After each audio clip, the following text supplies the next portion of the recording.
Tina en partenariat avec Soleil FM.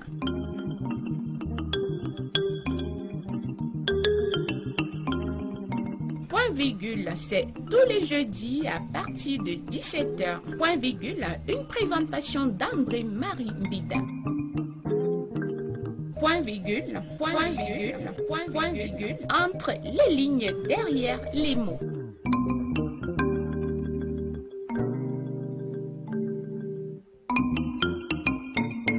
Bonsoir. La rétention face à la tentation, le deuil et ses regrets, la paix du cœur au soir d'une vie, l'orgueil plus forte que l'orgie, l'instantané de l'outre tombe sur un cliché et l'espoir dans l'incertitude.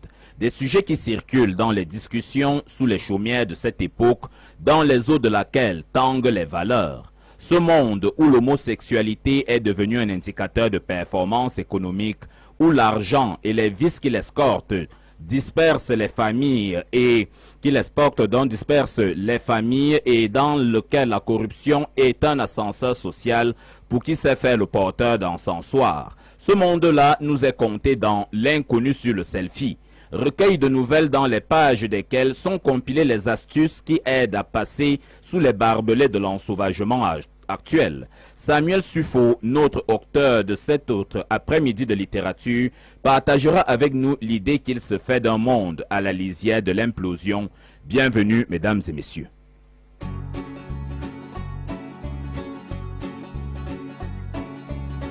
Quitte à tout prendre, prenez mes gosses et la télé. Ma brosse à dents, mon revolver, la voiture, ça c'est déjà fait. Avec les interdits bancaires, prenez ma femme, le canapé, le micro-ondes, le frigidaire.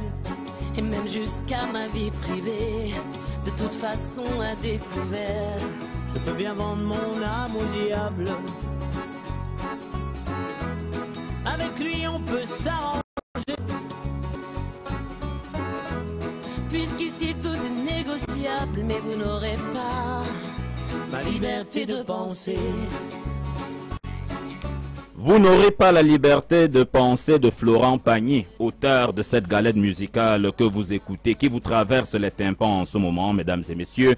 Florent Pagny, justement, qui nous aide à installer et à accueillir celui avec qui nous allons meubler les prochaines 55 minutes dévolues à ce programme Point Virgule dans son numéro de ce 7 décembre de l'an de grâce 2023. Samuel Suffo, qui est un novelliste, lui, qui est justement lauréat du concours de nouvelles organisé en 2013 par le Centre régional de promotion du livre en Afrique Krebla. Samuel Suffo a été demi-finaliste du prix du jeune écrivain de langue française en 2014. Il a publié en 2015 son premier livre, Avant de m'emmêler et autres nouvelles, paru aux éditions Eddy Livre. Il vit à Yaoundé et nous l'accueillons à l'instant. Samuel Suffo, bonjour. Bonjour, M. Mbida. Bonjour à tous les auditeurs de Soleil FM, particulièrement aux éditeurs de Point Virgule. C'est un réel plaisir pour moi d'être ici aujourd'hui. Un plaisir qui est réciproque, Samuel, et toute notre gratitude va également à l'endroit de tous ceux qui, justement, mobilisent les ressources intellectuelles comme la vôtre, celles dont nous avons besoin pour animer une tranche d'antenne comme celle-ci, Point Virgule. Que seraient les émissions littéraires si nous n'avions pas les éminences grises à l'instar de vous? Je profite justement de cette entame pour remercier Jean-Claude Awana. C'est lui qui est l'éditeur, le patron de la maison d'édition sous la coupole de laquelle est paru votre ouvrage, lui qui est donc le patron des éditions Ifri et Keya. Alors, vous venez d'écouter Florent Pagny. Il dit que vous pouvez tout lui enlever sauf sa liberté de penser. Vous, qu'est-ce qu'on peut vous enlever? Cette liberté de penser, là, vous la garderez toujours? Bien sûr, bien sûr. Pour un écrivain, c'est important de penser. Parce qu'on ne peut pas écrire sans penser. Donc, tout dépend maintenant du bord depuis lequel on est tenu quand on pense. Est-ce que vous pensez voilà, d'une manière qui ferait de vous un révolutionnaire, ou du moins l'impression que les gens auront en vous écoutant, ou alors la pensée qui est la vôtre est celle d'une personne qui est satisfaite de sa condition? On peut penser à tout, mais l'important c'est la mise en pratique. Oui. C'est où il faut faire le tri. Donc, Et naturellement, il faut toujours faire le nécessaire pour pouvoir avancer, réfléchir à sa condition et aller de l'avant. Je pense que c'est nécessaire et c'est important. Et à quoi pensez-vous, vous particulièrement? À cet instant, Enfin, dans la vie de chaque jour, quelles sont vos convictions, quelles sont ces choses auxquelles vous tenez et qui structurent justement la pensée qui est la vôtre et qui vous aide également à vous servir de votre plume en tant qu'auteur? Ce à quoi je tiens, c'est la paix. La paix. La paix et l'amour. C'est très important parce que... C'est banal, non, quand vous dites les choses de la sorte? Certainement que Poutine, lui aussi, il tient à la paix, à l'amour. Mais vous, particulièrement, l'amour dont vous parlez, il se situe dans quel créneau exactement? L'amour envers soi-même d'abord, l'amour envers l'autre. Oui. Bon, concernant la paix, c'est vrai que ça dépend, comme vous avez dit, du bord dans lequel on se trouve. Oui. Mais tous les courants idéologiques parlent de paix, les communistes, les capitalistes, les socialistes, oui, mais les anarchistes aussi, hein? C'est vrai, Ouais. c'est vrai que pour arriver à ce chemin-là, il faut peut-être passer par l'anarchie. C'est vrai, mais il faut être en paix. Oui. C'est très important. Parce que sans paix, sans harmonie, on ne progresse pas. On ne progresse pas soi-même, on ne fait pas progresser les autres et on ne fait pas progresser la société dans laquelle nous sommes. La paix, c'est inconnu, justement, un peu comme le titre de votre ouvrage, Samuel Suffo. L'inconnu sur le selfie. Alors, de nombreux inconnus, Samuel, traverse les pages de votre livre. D'abord, l'inconnu de l'immoralité à laquelle Némi, jeune élève de la classe de 3e espagnol, expose le nommé Téné, son enseignant d'histoire et de géographie. L'équation dont il faut résoudre l'inconnu ici est le harcèlement sexuel dans les campus scolaires, mais qui s'exprime cette fois-ci dans votre ouvrage par cette question que va poser Némi à son enseignant Téné, et cette question nous vous la posons justement. Est-ce mauvais pour une élève d'être amoureuse de son enseignant, ou vice-versa? C'est une question très compliquée. Parce que, qui figure dans votre ouvrage? Si, Ouais. parce que en rédigeant le texte, je ne me suis pas posé cette question moi-même. C'est une question très compliquée. Maintenant, est-ce qu'une élève peut être amoureuse de son enseignant? Oui.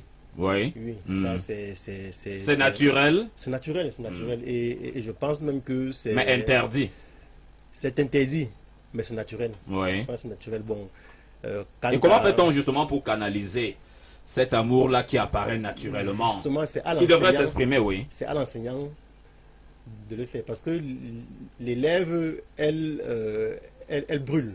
Dans le cas de Téné, lui particulièrement, il a tout fait pour tenir Némi très loin de lui, en s'assurant justement que cette proximité dont avait besoin Némi n'arrive jamais. Cela a d'ailleurs fait l'objet de moult tentations de la part de Némi. C'est une péripétie très agréable à lire, hein, très intéressante, que nous avons parcouru. Et justement, Téné réussit à tenir la dragée haute. Il ne cède pas, il reste fidèle à ses convictions héritées de ses parents qui l'ont justement soutenu à ne point céder.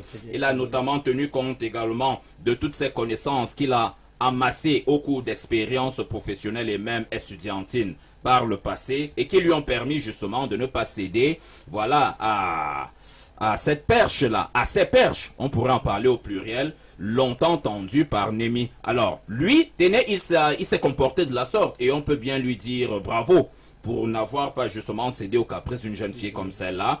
Mais d'autres enseignants qui, par exemple, estiment que, voilà, cette jeune fille, sur le regard duquel ils tombent, sont celles avec lesquelles ils peuvent passer le restant de leur jour, est-ce qu'on peut leur en faire le grief? On a bien connu des enseignants qui plus tard ont trouvé dans leur salle de classe les femmes de leur vie. Ils sont passés à la mairie, ils se sont mariés et ils vivent avec beaucoup d'enfants aujourd'hui. Oui, on peut leur en faire le grief. Parce que entre l'enseignant et l'élève, il y a une certaine distance. Oui. Qui, je pense, qui de ma foi, doit être maintenue, quelle que soit la situation. Maintenant... au sein du campus ou en dehors? Au sein du campus, c'est en dehors. Maintenant, au sein du campus, on peut bien vous comprendre, le règlement intérieur, mais une fois qu'on en sort... de mon point de vue, même en dehors. Oui. Maintenant, il peut arriver que de façon naturelle et normale, que, je ne sais pas si je veux parler de l'amour ou le sentiment soit fort, mais c'est préférable que ce soit après que la fille ait fini son cycle, notamment son cycle de 6e en terminale. Parce qu'à l'université... C'est facile à dire qu'à faire, non? Là, nous parlons de ce qui est sentimental, Samuel. Naturellement, j'imagine que vous, autant que moi, avez été amoureux, ne serait-ce qu'une fois. Bien sûr. On ne va pas vous faire le greffe si cela n'arrive pas régulièrement. Pour nous qui sommes les adultes, il est clair que ces choses-là appartiennent à ceux qui sont bien plus jeunes que nous. Mais une fois, et la question, je vous la repose encore certainement en d'autres mots, Samuel, une fois que nous sortons du campus, est-ce que l'enseignant quand même n'a pas de bonnes raisons, en faisant preuve de sérieux, j'insiste bien là-dessus, de s'illustrer de telle manière à ce que celle pour qui il éprouve des sentiments puisse se retrouver dans une ambiance que tous les deux plus tard pourront partager, dans un créneau qui se veut marital? Si, c'est possible, mais comme je l'ai dit, c'est mieux que ce soit après que le cycle de la jeune enfant, de l'élève soit achevé. Parce que il faut toujours... Et pendant ce temps, l'amour, lui, il va résister à tout ce temps qui va passer. L'amour doit résister. La jeune élève, plus tard, va rencontrer d'autres enseignants dont elle pourrait tomber amoureux. Et tout ce sentiment-là va s'effriter. Ou alors, de votre point de vue, ça ne compte pas? Parce que ça compte, mais il faut toujours faire cet effort de maintenir de distanciation. Parce que l'école est un sanctuaire. L'école doit rester un sanctuaire. Vos amours, vous savez que l'école, ce n'est pas seulement l'école. À la maison du pasteur aussi, c'est un sanctuaire. Ça n'empêche pas de faire des enfants là-dedans. Mais le pasteur, lui, là, ce droit. Parce qu'il est marié quand même. Contrairement à l'enseignant, lui, qui débute avec cet élève-là sous les boisseaux. Donc, c'est toujours mieux que quand ça arrive, que ce soit après que le cycle de l'enfant soit terminé. Ou bien, s'il arrive... on ne souhaite à personne que peut-être l'enfant décroche, l'élève décroche, bon, ça peut arriver. Maintenant, les questions d'âge et autres, il faut aussi tenir compte de ça. Parce que là, je parle d'une élève qui a 14 ans. Imaginez une élève qui a 14 ans avec un enseignant de la trentaine, ça c'est compliqué, même de la vingtaine, surtout pour les parents de l'enfant en question. Parce que là, j'évite de faire le ressenti des parents. Donc, j'ai éloigné cela. Vous comprenez un peu. Donc, il faut toujours que ce soit en dehors du sanctuaire qu'est l'école.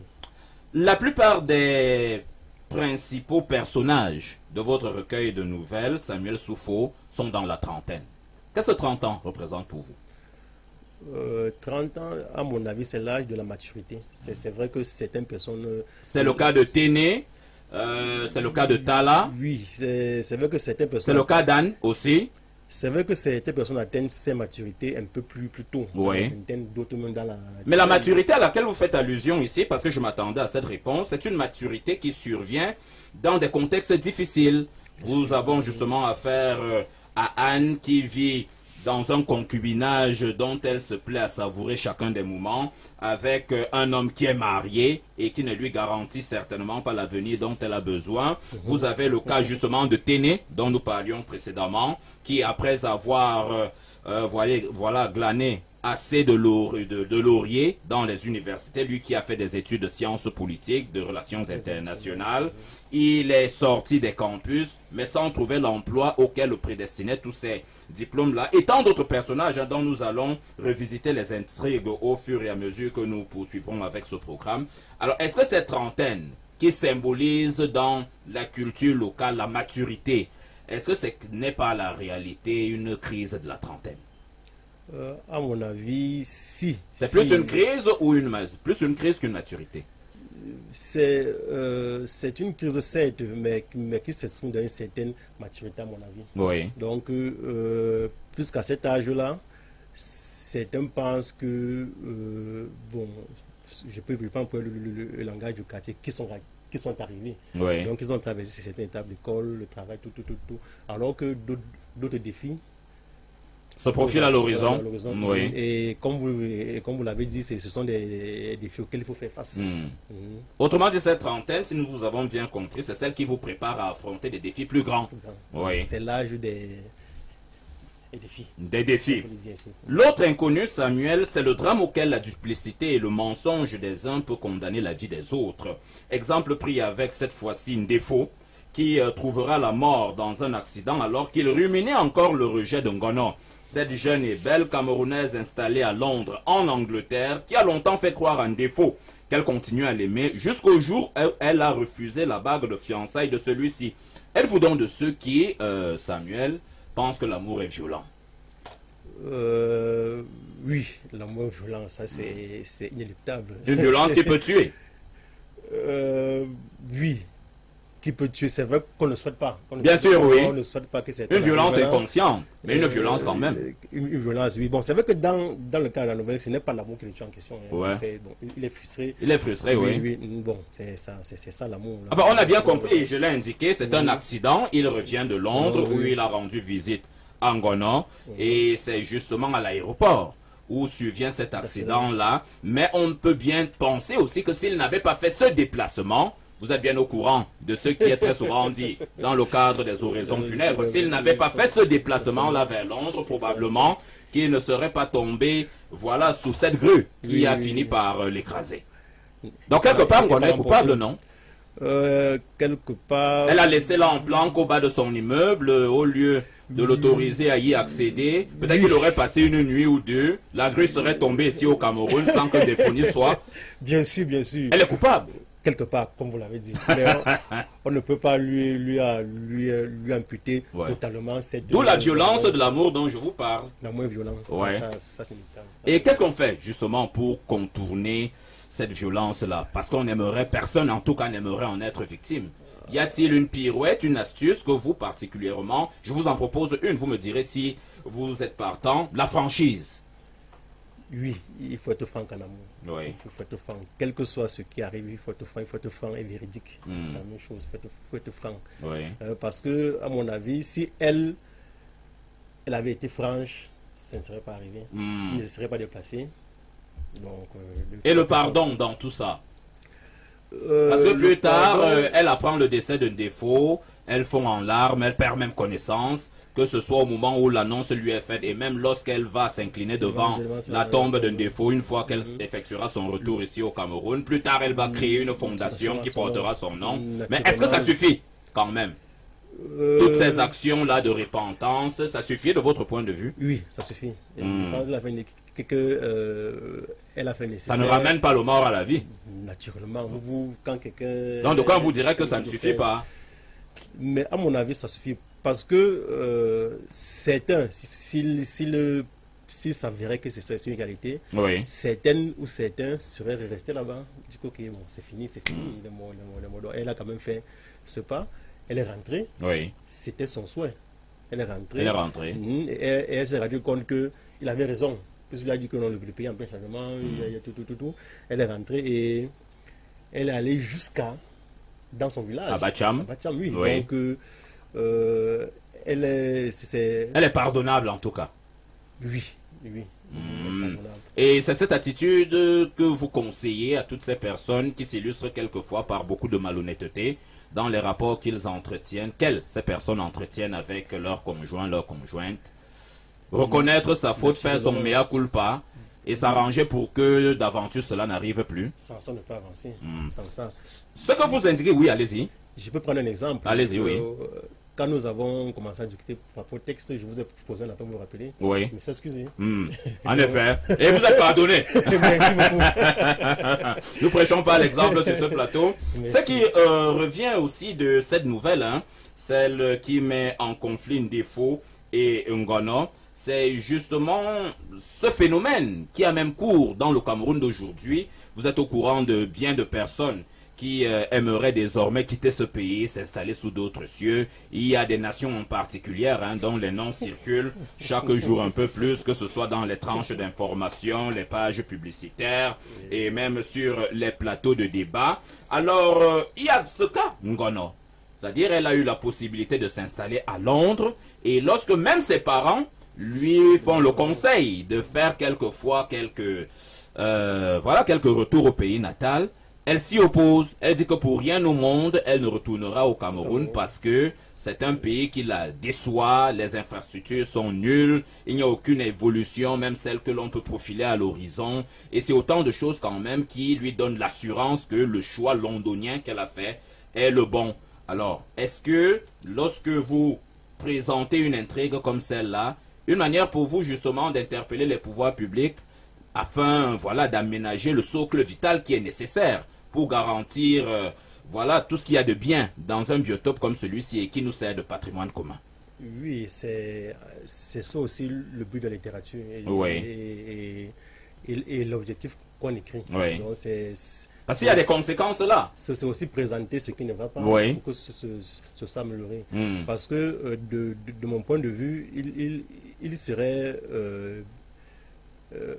gagnant pour le Cameroun que tous ces enfants qui partent puissent revenir. Puissent revenir, contribuer au développement. C'est vrai que Ngono, elle est revenue, mais voilà, c'est la tristesse qui l'oblige à retourner au pays natal. Donc, c'est impérieux. On ne peut pas, et c'est pas moi qui le dis, que ce soit le pouvoir public, on ne peut pas se passer les diasporas en termes de connaissances, même en termes de capital, capital financier. En effet. On ne peut pas. Donc, le know-how. Donc, il faut aménager. C'est vrai que l'État le fait, mais... Pas suffisant à votre goût? C'est plus concentré sur deux grandes villes. Douala. Puis, bon, ces dernières années, c'est Kribi. Donc, il faudrait vraiment... Il faudrait aller davantage vers l'arrière-pays. Parce qu'à la longue, ces villes seront saturées. S'ils ne sont pas déjà. Donc, il y a des Douala, maintenant c'est Kribi, et ainsi de suite. Donc, c'est un peu ça le message. Et ce que l'on pourrait aussi célébrer, Samuel Suffo, dans cette nouvelle qui a pour titre « Tiens ma main », qui commence à la page 35, c'est cette exaltation de l'unité nationale quand même. Le contexte du Cameroun d'aujourd'hui invite les écrivains que vous êtes à lutter contre le phénomène du tribalisme. Ndefo est Bamileke, Ngono est Beti, et vous avez quand même réussi à bâtir une intrigue au-dessus de laquelle circule un amour fusionnel. Un amour à l'issue duquel un des deux perdra la vie pour l'autre. Oui, et un amour qui a commencé sur les bancs. Qui a commencé sur les bancs, oui. Parce qu'à l'époque, quand nous étions sur les bancs, on ne connaissait pas le Beti, on ne connaissait pas. Pendant tout mon cursus scolaire, je ne suis jamais assis avec quelqu'un originaire de ma région. Jamais. J'ai toujours eu quelqu'un soit en Tangana, soit Ebene, ainsi de soit suite. en Amadou, ainsi de suite. Et tous ces camarades-là, ils sont en contact avec eux jusqu'à aujourd'hui. C'est ma chance. Donc, c'est un peu ça. Donc, sur les bancs, on ne connaissait pas ça. C'est quand nous sommes arrivés en fac, puis quand on a commencé à traverser l'étape de concours, que c'est venu. Bon, heureusement, nous, ça ne nous a pas affecté, puisqu'on avait on formait un bloc. Est-ce que ça vous a épargné de tout ça, justement?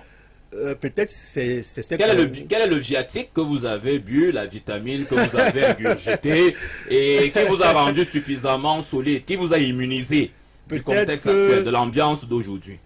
Peut-être c'est cette inconscience que nous avions sur les bancs. Nous avons traîné jusqu'en fac. Naturellement, en fac, par hasard, on s'est moulé à d'autres personnes, aussi d'autres Haïti, d'autres Aboubaka, ainsi de suite. Donc, c'est cette inconscience-là. C'est vrai que les sujets politiques, les sujets liés à l'ethnie, à la tribu, ça ne manque pas. Mais on réussit toujours et toujours à se passer. Un peu comme Ndefo et Ngono. Ngono qui justement partira de sa lieu qui est natale pour construire toute une fondation qui portera le nom de son défunt, de son défunt ami, l'amour de sa vie, justement, c'est l'expression que je cherchais, je l'ai trouvé, et cela démontre une fois de plus que l'amour, le vrai, est capable de transcender les préoccupations politiques. Vous y croyez, vous, en tout cas? Bien sûr, ce n'est pas une affaire de croyance, c'est une affaire de réalité. Alors, qu'est-ce qu'on doit cultiver davantage en l'être humain, Samuel, lorsque l'on s'intéresse à cette relation fusionnelle qui a uni deux personnes situées aux antipodes, l'une originaire du centre-sud, l'autre du pays Grassfield. Alors, qu'est-ce qu'il faut davantage développer en chaque enfant? Et vous êtes bien au courant que c'est à partir de l'enfance que se construit l'homme de demain. Est-ce que c'est la famille, celle nucléaire, celle que l'on voit à la naissance, le père, la mère, le grand frère et les cadets qui arriveront ensuite? Ou alors c'est cette amitié-là, être au courant quand même de ce qui se passe au-delà du biotope au sein duquel on est né, en tenir compte et établir des passerelles qui permettraient par moment de voilà, de côtoyer ce qui se passe de l'autre côté, tout en respectant évidemment l'essence de laquelle on est sorti. La famille ne manque pas. Et donc, le socle familial est important. Et je doute fort qu'au Cameroun, on enseigne la division dans les familles. Ouais. Parce que moi, j'ai traversé plusieurs familles pour arriver où je suis. Oui. Je doute fort. Donc, la famille, l'école. Oui. L'école, et tout à l'heure on parlait de franchise. Et pourtant, il y a bien des divisions qui existent. D'accord, on a bien compris, vous avez bien compris. Elles ne sortent pas de la famille, mais d'où viennent-elles, justement? Elles viennent peut-être du milieu politique et du milieu professionnel. Oui. Mais on doit toujours faire l'effort de surpasser. Sur cela. Ou alors ce sont les confrontations au plan économique qui amènent quelquefois à segmenter les gens de la sorte. Confrontation, c'est... L'objectif étant de capter le plus grand nombre de ressources au plan économique. Et parfois, on a souvent entendu des analystes politiques nous faire ces démonstrations-là. Et dans cette course à la captation, vers la captation des ressources, qu'elles soient alimentaires, agricoles, bref, économiques, pour parler simplement, il arrive donc que certaines critériologies apparaissent, des critériologies notamment fondées sur le lien que vous avez au sol, au sang. Vous y croyez? Non, non. C'est léger. Complexe. Oui. C'est léger, c'est assez complexe. Et comme on dit surtout, comme du quartier au Cameroun, on a deux tribus. Hein. Les pauvres et les riches. Ah. Maintenant, vous appartenez à quel parti? Celui des pauvres ou des riches? J'imagine des pauvres. Vous avez bien compris. La réponse est donnée. Merci. Votre plume est allée aussi puiser, et nous parlions justement de politique tout à l'heure, Samuel Suffo, un peu dans l'encre de cet inconnu, et je m'apprête à prononcer une antiphrase, certainement la plus connue de toutes. Il s'agit de la politique. L'avidité pour le pouvoir de Letchou Barzaki, ce puissant ministre qui a réussi à venir à bout de toutes les adversités politiques dans son Bamboutos natal, causera pourtant la mort de Doli, sa tendre épouse, emportée par un sortilège masqué sous la forme d'un accident vasculaire cérébral, ainsi que l'éloignement de ses deux enfants. Alors, la politique à vos yeux n'est que du péri, mensonge, tuerie, machination. Ceux qui font la politique vivent dans un pandémonium, ne connaissent pas le bien. Non, ça c'est l'écrivain qui dit, ce n'est pas moi. Donc, la politique... Vous êtes ce que vous écrivez, non? Pas toujours? Pas toujours. D'accord. Allez-y, répondez à notre question. Est-ce que la politique, à vos yeux, c'est ça? C'est-à-dire un vaste pandémonium fréquenté par des gens qui portent des cornes? Naturellement, ce n'est pas ça, ce n'est pas ça. Ouais. Mais pour les besoins de l'écriture et pour captiver l'attention des lecteurs, ouais. Oui, il le faut. Mais la politique, ce n'est pas ça. C'est vrai que dans les articles de presse, on a lu des faits similaires. En effet, oui. Mais à mon avis, la politique, ce n'est pas ça. Et l'opinion que l'intellectuel écrivain que vous êtes a de la politique, c'est laquelle? Quelle est l'idée, pas l'opinion, je me corrige. L'idée, quelle est la morale qui gravite autour de la politique? Les valeurs qu'elle charrie sont lesquelles? Le progrès. Le progrès. Il y a le progrès, l'honnêteté et la responsabilité. Il faut faire progresser le plus grand nombre. Il faut être honnête envers eux et responsable, donc assumer quand ça ne va pas. Et qu'est-ce qui arrive justement pour que nous ayons des Letchou Barzaki? Je rappelle que dans votre livre, vous le présentez comme un puissant ministre qui a commencé sa carrière professionnelle comme un homme d'affaires. Il a vendu à la sauvette, à la criée également. Et une fois parvenu à un certain seuil de fortune, il a réussi à s'immiscer entre les failles qui lui permettaient d'avoir accès à certains strapontins politiques, étant donc confronté justement aux besoins qui étaient le sien de devenir ministre, mais n'ayant pas le background académique suffisant pour le devenir, puisqu'ayant arrêté ses études au terme de sa réussite à l'examen du baccalauréat, il ira donc fabriquer des diplômes qui lui permettront justement d'être un diplômé de l'école d'administration Et justement, vous avez sciemment voulu ne pas parler de l'ENAM.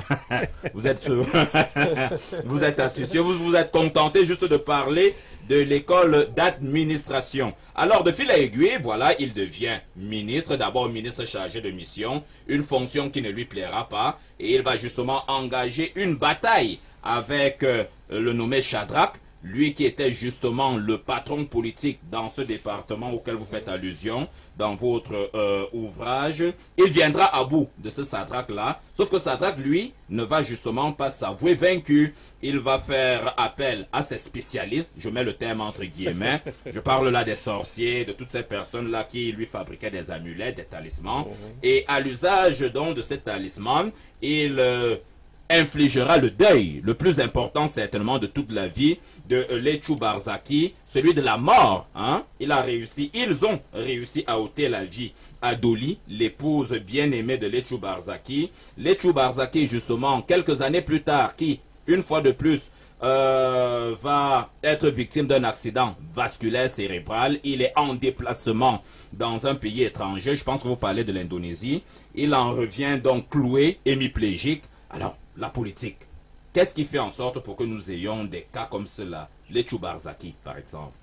Des gens qui sont avides de pouvoir. C'est ça, c'est l'avidité, c'est l'intérêt personnel. Donc les gens sont dans des calculs personnels, l'intérêt public, ils n'en ont rien à cirer. Oui. Donc c'est ça à quoi je pensais quand j'écrivais le texte. Oui. Donc c'est ça. Et mais vous êtes convaincu qu'ils ne sont pas nombreux, des Letchou Barzaki? Il n'y en a pas assez? J'espère qu'ils ne sont pas nombreux et j'espère encore plus qu'ils n'existent pas. Enfin, je veux dire, dans une colonne de 10 hommes politiques, les Barzaki, il y en a combien? 3, 4? Ouais. Je ne sais pas honnêtement. Je préfère 10-0 sur 10. Letchou Barzaki, vous le présentez également dans ce compartiment de votre ouvrage comme une élite qui, du temps de sa splendeur, n'a pas beaucoup accompagné le développement, le progrès dont vous parliez précédemment. Il s'attaquait à tous ces projets-là qui avaient pour objectif de susciter l'effleurance socio-économique dans son département, les bambous tous, puisque vous citez ça clairement dans votre ouvrage, a besoin. Il justement n'a pas suffisamment accompagné tous ces porteurs de projets-là. Il y a l'exemple d'un hôpital qui devait être construit par de jeunes médecins. Exactement. Mais le paradoxe a voulu que, voilà, quelques temps après avoir après s'être progressivement remis de cet AVC qu'il a cloué sur un fauteuil roulant, dans un fauteuil roulant, autant pour moi, le voilà donc qui va décider de financer ces jeunes médecins-là. Est-ce que ce n'est quand même pas tard? Lorsqu'on voit des élites, hein, on en a tous dans nos villages, dans nos départements, dans nos régions, ces personnes-là qui attendent de parvenir au soir de leur vie pour se montrer généreuses, pour se montrer aimables. N'auraient-elles pas dû l'être du temps de leur splendeur, de leur gloire, et faire en sorte que la lumière qui a souvent jailli de leur prestance puisse irradier toute la communauté? On peut penser que c'est tard, mais comme on le dit, mieux vaut tard que jamais. Il n'est jamais. Ça aussi c'est facile, non, Samuel? Et c'est aussi une forme de repentance. Oui. Donc, et je l'exprime même qu'il le fait pour s'excuser du propos mal qu'il a fait par le passé. Mais quand on sait quand même, Samuel, à quel point les rancœurs sont ténaces dans le créneau politique, Tala, un des deux enfants de Letchou Barzaki, il retourne au Cameroun et d'ailleurs l'histoire nous apprend que voilà, lui et sa sœur quittent le Cameroun du fait justement de la seconde épouse de Letchou Barzaki qui a tout fait, voilà, de faire sortir de cette maisonnée là le souvenir de Doli, celle qui l'a précédée sous ce toit là.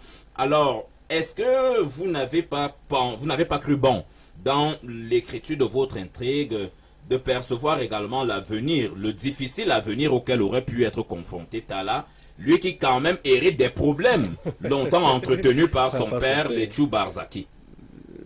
Si, mais vous savez que la nouvelle doit être courte. Oui. Donc, il fallait l'arrêter. Alors dans le prochain tome, vous allez C'est vrai que je n'ai pas encore eu l'idée, mais comme vous me la proposez, je réfléchirai sincèrement. D'accord. Et ravi d'être celui qui vous inspire une ou deux choses. Et justement, j'imagine que c'est la nouvelle la plus importante de ce recueil, l'inconnu sur le selfie. Il s'agit ici justement de la jeune Anne, nous en parlions précédemment, qui est étudiante en droit, mais qui trouve quand même quelques minutes dans son emploi de temps pour aller passer quelques week-ends assez langoureux dans des hôtels à Limbe au bord de la mer, oui, en compagnie d'un homme marié. Sauf que il arrive un jour où dans un car, elle tombe sur quelqu'un qui commence à l'importuner avec des questions. D'abord, il va exiger un selfie avec le téléphone d'Anne. Plus tard, il y aura une discussion assez vive entre les deux sur l'utilité justement des outils numériques. C'est pas simplement du smartphone dont il parlait, il s'agit de Bradel. Alors, quelques temps plus tard, face justement au refus obstiné qui a été celui d'Anne de lui accorder la moindre importance de tout ce que Bradel indiquait, quelque temps plus tard, il finira par découvrir qu'à la réalité, ce Bradel-là n'avait pas tort dans ce qu'il disait, puisque en voulant retourner à Limbe pour rencontrer son amoureux, elle veut prendre le train. Et cela nous rappelle justement la catastrophe ferroviaire des ECA. 2016. Oui, elle attend justement que le ticket qui est le sien soit validé pour qu'elle embarque dans un des wagons. Sauf qu'elle arrive et elle constate d'abord que quelques heures plus tôt, il y a eu l'effondrement d'une digue sur la voie terrestre reliant Yaoundé à Douala, ce qui va justement faire en sorte que tous les passagers se retrouvent au niveau de la gare ferroviaire. Et là-bas, il y a un attroupement qui justement ne lui permet pas de pouvoir valider le ticket qui est le sien. Et l'inconnu justement, tel que vous le présentez dans votre ouvrage, ce n'est pas simplement celui dont il faut se méfier. Non, l'inconnu, c'est souvent soi-même. Oui. Et on se découvre souvent à travers le regard des autres. Oui. Donc c'est un peu ça que je veux montrer dans ces textes-ci. Oui. Mais en fait, lorsque je vous parle de l'inconnu, celui dont on ne devrait pas se méfier, il y a cette dernière phrase que celui qu'elle découvrira plus tard comme s'appelant Silver à la réalité, qui serait mort d'un cancer il y a un peu plus de 10 ans, revenu à la vie, et vous comprendrez toute la panique dans laquelle Anne va se retrouver plus tard. Alors, Silver dit, vous réfléchirez bien à l'avenir lorsque vous rencontrerez un inconnu. Oui, je le dis parce qu'on n'a pas toujours besoin d'être répulsif. Notamment quand il s'agit de quelqu'un qu'on ne connaît pas. Mais vous pouvez quand même comprendre l'attitude d'Anne. C'est-à-dire, quelqu'un comme ça entre brusquement dans sa vie, elle ne connaît pas son nom. C'est d'ailleurs au terme du voyage que les deux auront sur l'axe Douala-Yaoundé, j'imagine bien. Bien sûr, bien donc, cette confusion-là quand même, devant quelqu'un dont vous ne connaissez rien de la vie. Et de mon point de vue, elle a été très, très sympathique puisqu'elle a accepté de faire des photos avec lui. Des photos avec lui, oui. Ils ont discuté. Bon, peut-être la fin ne s'est pas terminée comme lui il aurait voulu, c'est-à-dire puisqu'il demandait son numéro de téléphone. Elle a refusé. Oui. Donc, je pense qu'il ne faut pas toujours être répulsif. Il faut savoir écouter les gens, même si on ne les connaît pas.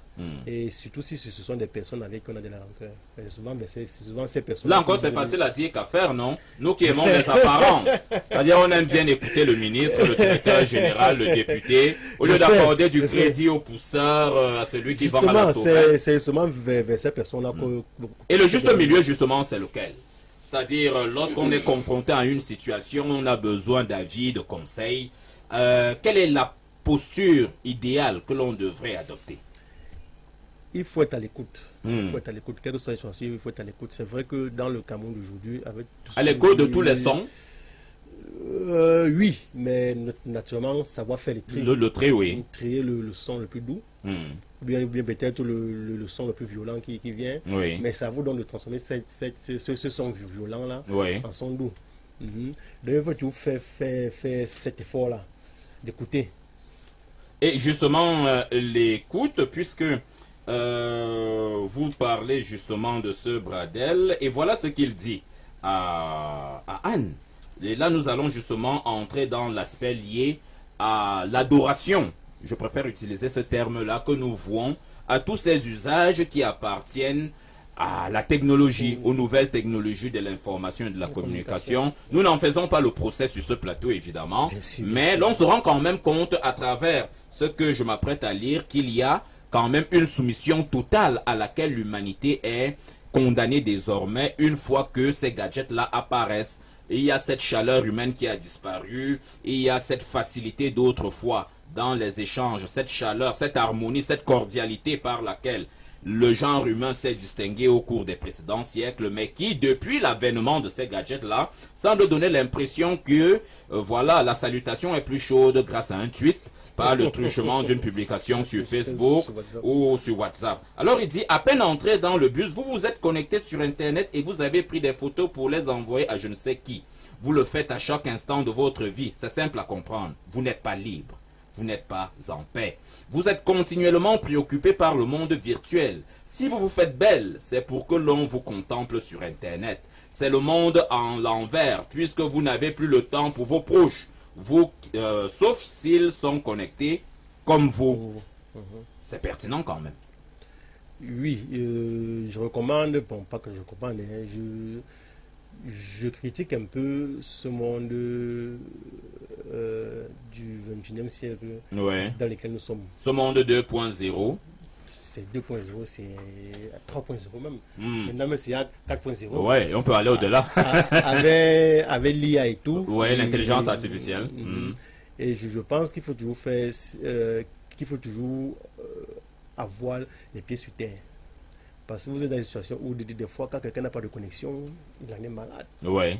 Malade. Quand souvent on se trouve dans une rurale, peut-être au village et tout, c'est le stress permanent. Bien noté, j'ai suivi, sans vous interrompre, j'ai suivi un ami, j'ai discuté avec un ami il y a quelque temps. Je ne sais pas si c'était une manière pour lui de plaisanter, mais il indiquait qu'avec l'avènement d'Internet, apparemment, de son point de vue en tout cas, les villages s'amenuisent en termes de population. De moins en moins de personnes s'y rendent parce que, voilà, on pensait encore pouvoir survivre sans électricité, mais sans Internet, alors là, c'est la catastrophe. Le cataclysme n'est plus loin. Ou bien quand les gens y vont, ils ne mettent plus long. Justement. En quelques heures là, donc il faut reconnecter l'être humain à son semblable. Et à la réalité, et à notre réalité. Ou alors le problème, Samuel, est que le genre humain n'a pas réussi à s'adapter.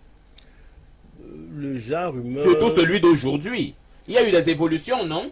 Je veux dire, on est certainement passé de la flèche à l'arc, nous sommes passés de l'arc au fusil à pompe, nous sommes passés du fusil à pompe au canon, du canon au char, du char à l'avion de combat. Et le genre humain, à travers ces mutations-là, a su trouver l'adaptation qui était nécessaire afin de garantir sa survie. Est-ce que l'incapacité actuelle n'est pas justement due au fait que l'être humain n'est plus dans les dispositions qui lui permettent de s'adapter, de s'accommoder?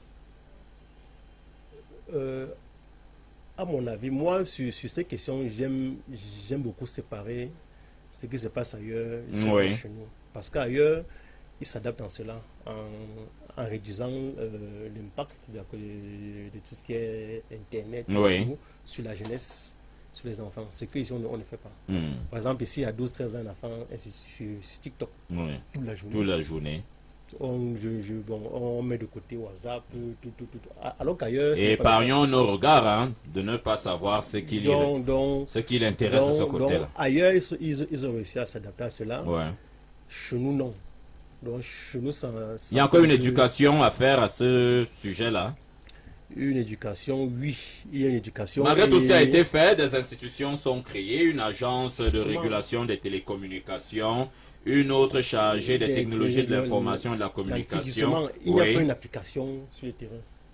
C'est ça. Vous vous rendez compte que c'est récemment que le CNC a obligé Canal+ à adapter ses contenus à l'anthropologie locale. Et a fait une publicité pratiquement sur le code de verrouillage que beaucoup de parents ne connaissaient pas. Moi, par exemple, je ne connaissais pas.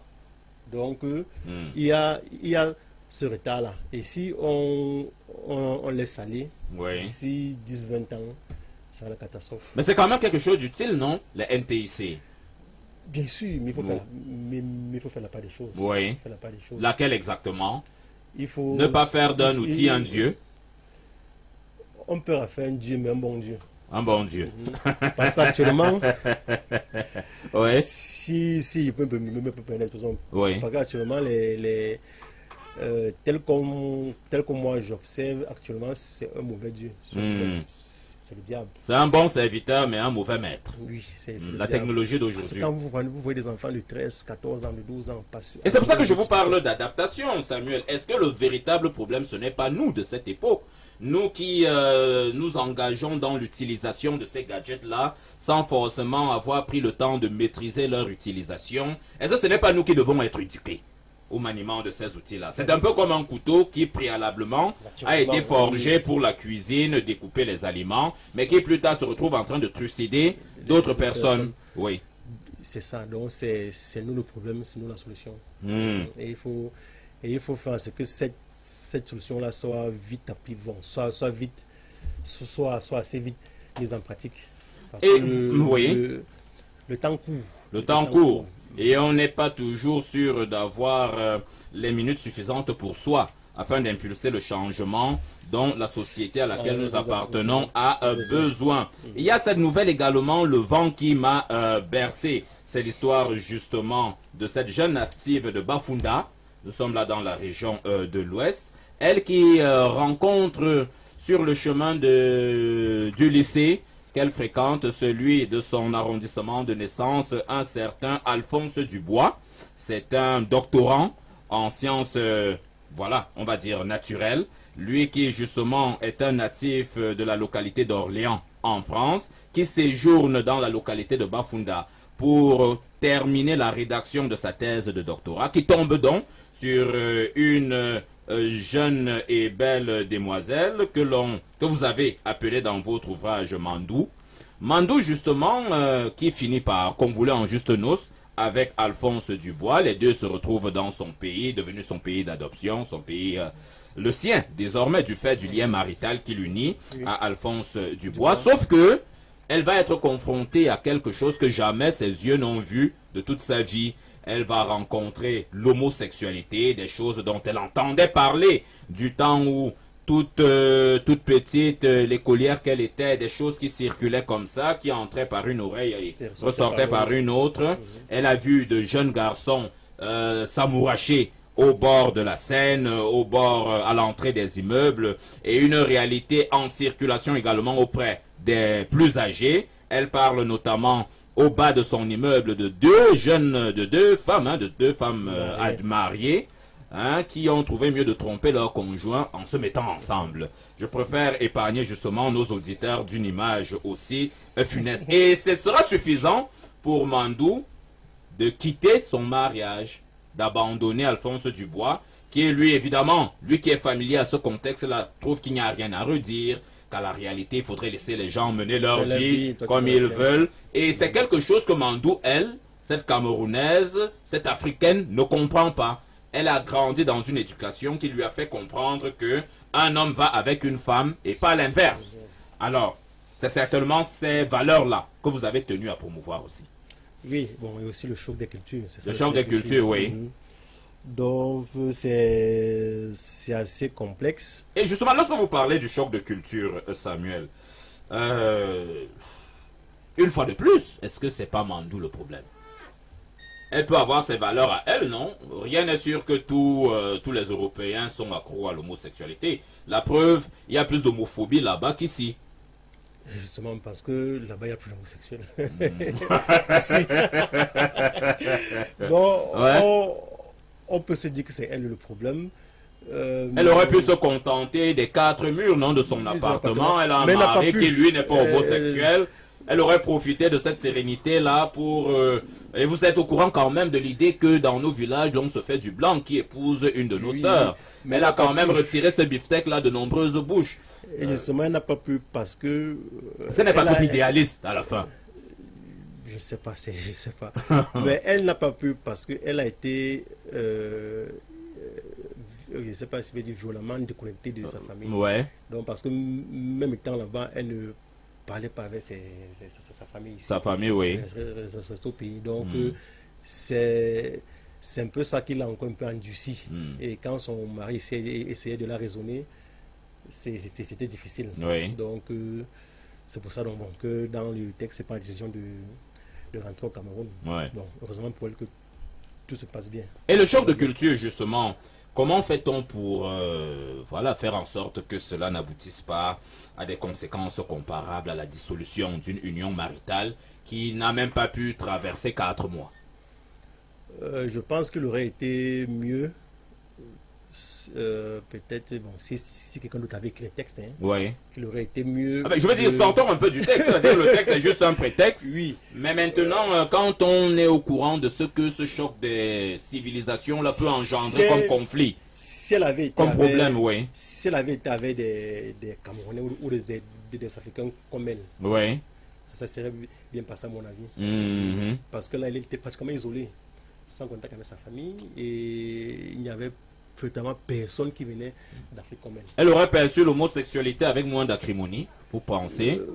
Peut-être la même acrimonie, mais elle aurait pu faire comme son mari demandait, c'est-à-dire il faut laisser. Et voilà pourquoi je vous ai demandé tout à l'heure, est-ce que le problème chez Mandou, ce n'est pas cet idéalisme à l'africaine, c'est-à-dire nous sommes des gens virils, oui. N'a pas pu et canaliser. lorsque justement je vois des personnes, de jeunes gens et les plus vieux également, qui s'embrassent à l'entrée des immeubles, dans les espaces verts, les espaces publics, et moi l'Africain, je vois tout ça, et voilà, il y a quand même quelque chose d'assez explosif qui se passe là dans ma tête, et j'ai bien envie justement de revoir cette Afrique que j'ai connue. La faute aussi certainement à Alphonse Dubois, lui qui aurait dû quelque part préparer sa conjointe. Bon, ça c'est vrai, c'est vrai, mais le mieux aurait été qu'elle soit avec ceux de sa communauté, oui. Parce que là ça passe plus.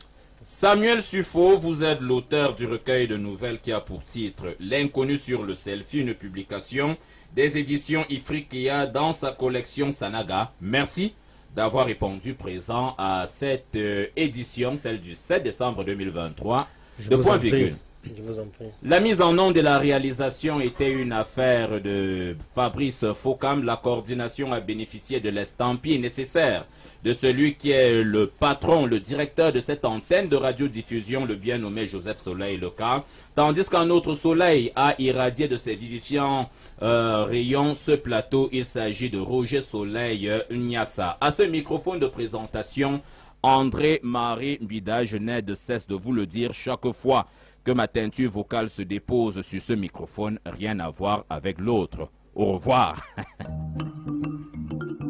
Point virgule. Point virgule, un magazine littéraire produit par Impact Media, Consulting en partenariat avec Soleil FM.